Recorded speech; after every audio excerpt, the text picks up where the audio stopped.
विश्व पर्यटन दिवस के अवसर पर लुम्बिनी जाने वाले भारतीय पर्यटकों को नेपाल में विशेष सुविधाएं मिलेंगी।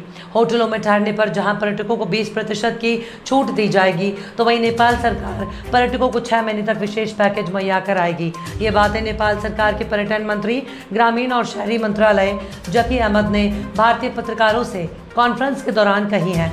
आपको बता दें कि विश्व पर्यटन दिवस के अवसर पर सुनौली बॉर्डर और बेलिया अंतर्राष्ट्रीय एयरपोर्ट से नेपाल पहुंचने वाले पहले 4 पर्यटकों को भव्य स्वागत किया जाएगा, जिसमें 2 भारतीय पर्यटक विशेष रूप से शामिल होंगे।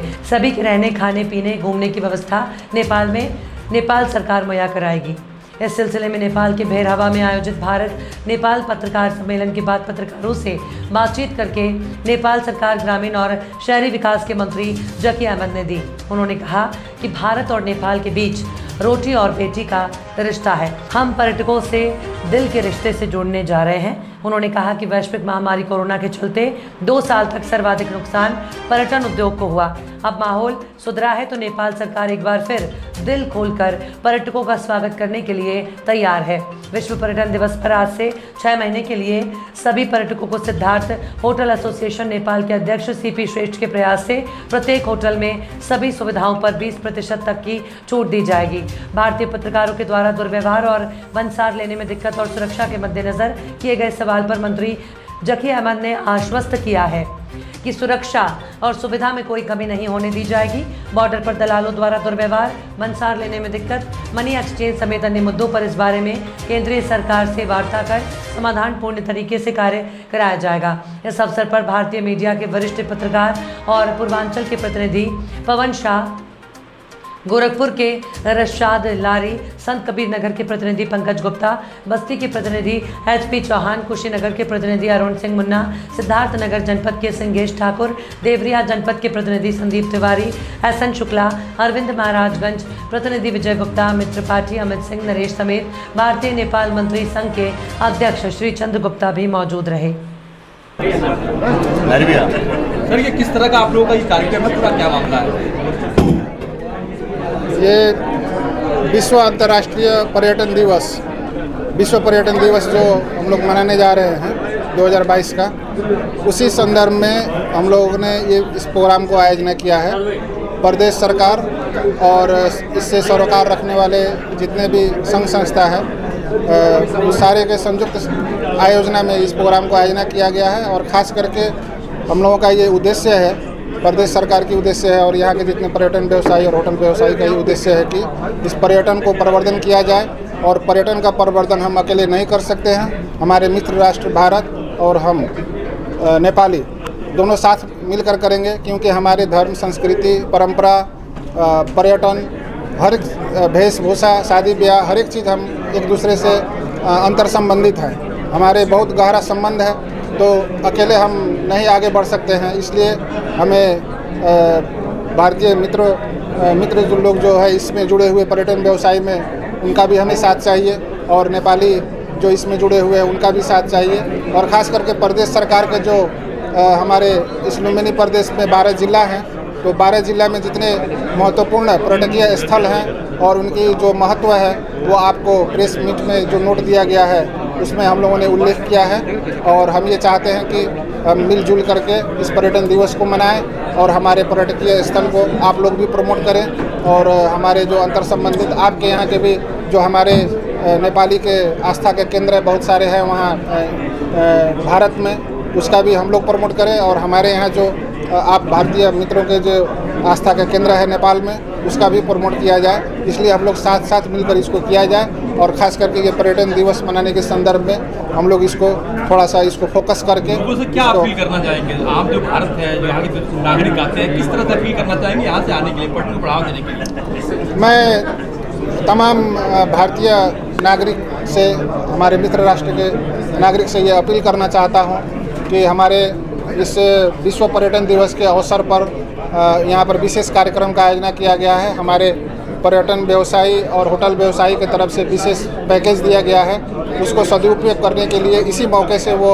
यदि नेपाल आकर के अपना वो पर्यटन का अवलोकन करना चाहते हैं, पर्यटकीय स्थल का अवलोकन करना चाहते हैं, तो इस मौके से आएँ। और ये जो सुविधा ऐलान किया है हमारे पर्यटन व्यवसायी और होटल व्यवसायी ने, तो उस सुविधा का भी उपयोग करें और इसी मौके से हमारे इस पर्यटन का प्रवर्धन भी करें। मैं यही अपील करना चाहता हूँ। पत्रकारिता किसी सरहदी सीमा में बंध के नहीं रह सकती और शायद यही वजह है कि हम यहाँ हैं, भारतीय पत्रकार यहाँ हैं और भारतीय पत्रकारों के साथ साथ नेपाली मीडिया भी यहाँ पे है। इससे बहुत बड़ी फ़ायदा तो ये होता है कि हम अपनी बात आप तक पहुँचाते हैं और आपकी बात हम समझ सकते हैं। एक पत्रकारों के बीच आपसी तालमेल तो बनता ही है, साथ ही जो ये प्रेस मीट रखा गया है वर्ल्ड टूरिज्म डे पे, उससे संबंधित भी बातें यहाँ हुई है, चर्चाएं हुई हैं। आप लोगों ने सवाल पूछने के लिए कहा, भारतीय पत्रकारों ने भी सवाल पूछा, नेपाली मीडिया ने भी सवाल पूछा।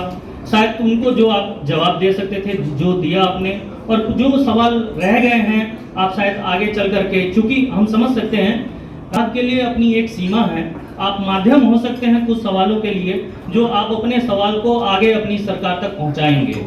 और हम भी ये मानते हैं कि जो सवाल आए हैं उसमें सबसे बड़ा जो सवाल है वो विश्वास का है, सिक्योरिटी का है, क्योंकि पर्यटन तभी आपके यहाँ आएगा जब वो अपने आप को सिक्योर महसूस करेगा और सुरक्षित महसूस करेगा। घंटे पीछे खड़ा होना हो अपनी कार लेकर के तो हम इरिटेट हो जाएंगे, आना पसंद नहीं करेंगे। तो इसके लिए मतलब मुझे याद है कि जब से मैं आ रहा हूँ, जब भी मैं आया बचपन में हम लोगों को स्कूल की तरफ से टूर के लिए ले आया जाता था यहाँ पे, नजदीक में लुम्बिनी होने के नाते, फुटबॉल होने के नाते, तब भी ये प्रॉब्लम थी, आज भी प्रॉब्लम।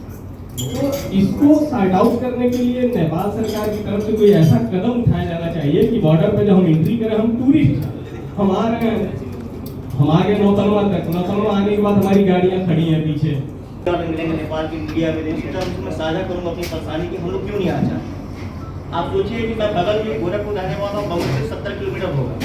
जब मैं सिक्योरिटी एंगल से 12 साल बाद यहाँ आया हूँ, तो आप दिल्ली से कैसे कल्पना कर सकते हैं कि वहाँ पे एसी में रहने वाला आदमी यहाँ पे आएगा और अगर वो जाएगा दिल्ली जाकर प्रेजेंट करेगा कि यहाँ की क्या बेस है, तो इंटरनेशनल लेवल पे नेशनल लेवल पे क्या चेहरा लेकर किस तरह का प्रेस मीट था और भारतीय पर्यटक को लेकर किस तरह से ऑफर क्या दिया जा रहा है आप लोगों की तरफ से?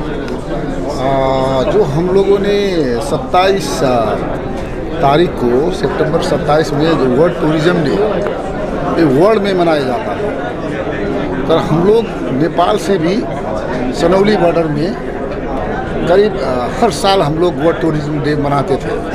तो कोविड के वजह से हम लोगों ने कर नहीं पाए, तो आज अभी भी कोविड तो ख़त्म नहीं हुआ है, लेकिन फिर भी बहुत कम हो गया है। तो हम लोगों ने 27 सितंबर को वर्ल्ड टूरिज्म डे मना रहे हैं, इसीलिए आज एक पत्रकार सम्मेलन हुआ है कि हम लोग भारत और नेपाल में हर जगह इसका इन्फॉर्मेशन दे कि हम लोगों ने इंडो नेपाल में ये वर्ल्ड टूरिज्म डे मना रहे हैं। तो उसके लिए हम लोग क्या सोचे हैं, हमारे होटल एसोसिएशन में, होटल एसोसिएशन का अध्यक्ष, होटल एसोसिएशन नेपाल का मैं सेंट्रल मेंबर भी हूँ, तो हम लोगों ने उस दिन के लिए कम से कम पर्यटकों के लिए एक सुविधा रखे हुए हैं कि उस दिन हम लोगों ने 20% सभी पर्यटकों के लिए 20% का छूट का व्यवस्था किए हुए हैं, और बेवरेज में और रूम्स में। और उसके बाद हम लोगों ने हमारा प्रोग्राम क्या है कि कम से कम 6 पर्यटकों को जो जहाँ जाएगा, नेपाल के अंदर कहीं भी अगर जाएंगे, उसके लिए हम लोगों ने टिकट का व्यवस्था और बैठने का व्यवस्था फ्री सर्विस दिए हुए हैं, और लुम्बिनी जाने के लिए इलेक्ट्रिक बस संचालन किए हुए हैं, और इलेक्ट्रिक बस में जाने आने के लिए कोई भी भाड़ा नहीं लगेगा, उस दिन का सुविधा है। और इसी टूरिज्म के सिलसिले में हम लोगों ने एक घोषणा भी, हम लोग होटल एसोसिएशन ने एक निर्णय लिया हुआ है कि हम लोग 6 महीने तक, ये दीपावली जो आ रही है, अभी दशहरा जो आ रही है, उसके बाद अभी चाड़ जो आ रही है, उसको देखते हुए हम लोगों ने 6 महीने तक 20% का डिस्काउंट हर पर्यटकों के लिए हमने एक व्यवस्थापन हमने किया हुआ है।